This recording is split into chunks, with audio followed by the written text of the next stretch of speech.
bħala organizzazzjoni nagħmlu ħafna fl-ugwaljanzi, huwa tassew importanti u kruċjali li aħna tassew nipparteċipaw fiha di. Fil-fatt aħna Workers Union konna fost l-ewwel ktibna policy paper favur l-LGBTIQ way back fit-2009 u għal daqstant għandna nkomplu nippromovu dan kollu. Konna preżenti u avukati fil-liġijiet li għandhom x'jaqsmu l-ugwaljanza sabiex il-ħaddiem ħossu komdu fis-soċjetà tagħna, anke fuq il-postijiet tax-xogħol. Għal daqstant għal dis-sena oħra konseguttiva x'anke s-sena l-oħra konna minn attivitajiet se ntellaw din is-sena film li jismu Pride 2014. Dan il-film huwa bbażat fuq storja vera fejn għandek fi żminijiet 80 għandek li l-ħaddiema li jaħdmu fil-minjieri, dawk li bl-Ingliż ngħidulhom miners, u għaqda tal-komunità LGBTIQ.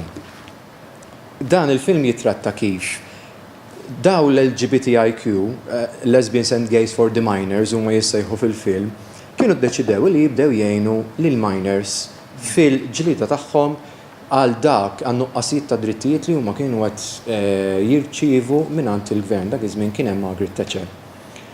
Kif nafu l-miners dawk iż-żminijiet kienu jagħmlu l-protesti kontinwi u kienet ikollhom bżonn ta' fondi sabiex ikollhom l-ikel u jkomplu l-protesti tagħhom. Il-grupp tal-LGBTIQ iddeċida li jgħinhom, jiġbor il-fondi għalihom u jtihomlhom. Meta bdew jagħmlu hekk iddeċidew anke li jmorru f'Wales sabiex jiltaqgħu ma' dawn il-miners.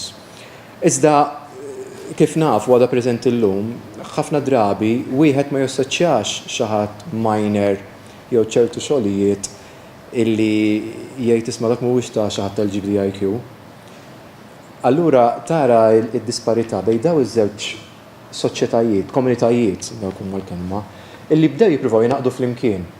Mela għandek il-miners li għandhom dil-mentalità tal-ġil tal-irħula, eterosessuali, li għandek taħdem fil-minjieri titħammeġ f'xogħolok, u l-LGBTIQ li ġejjin kienu aktar fashionable, ġej minn Londra, ġej anke mill-postijiet, mill-bliet li huma ġej minnhom, kien hemm soċjetajiet differenti. Kif daw b'xi mod jew ieħor irnexxielhom jikkomunikaw u jsibu kompromess bejniethom li ma kienx faċli. Fl-aħħar daw għaqdu s-saħħa tagħhom u fil-fatt fin-1985 kienet għaddiet leġislatura a favur l-LGBTIQ bil-grazzi tal-miners. Ġifieri hawnhekk konna qed naraw kif l-LGBTIQ community li hija ħaddiema huma wkoll, mhux biss individwi fis-soċjetà huma jaħdmu wkoll, għenew il-ħaddiema oħra li ħafna drabi ma kinux jassoċjaw ruħhom flimkien. Inaqdu flimkien u għamlu riżultati kbar. Għal daqstant biex nuru dal-film li bbażat fuq l-istorja vera sabiex nuru li jisma' bejn il-komunikazzjoni, il-unity, l-għaqda, hemm aktar saħħa. Iva, għal sena oħra ħankunu preżenti fil-Pride March, nibdew ninaqdu hawnhekk ġewwa l-General Workers Union, ħafna żgħażagħ ukoll u min irid ingħaqad magħna they're more than welcome. U wara nibqgħu sejrin għall-marċ naqdu ma' kollha mal-mixja sabiex aħna nkomplu nsaħħu li jisma' l-ugwaljanza kulħadd għandu jiġi rispettat fis-soċjetà Maltija u li hija demokratika u li iktar kemm imur qed nagħmlu nsaħħu l-ugwaljanza bejnietna kollha.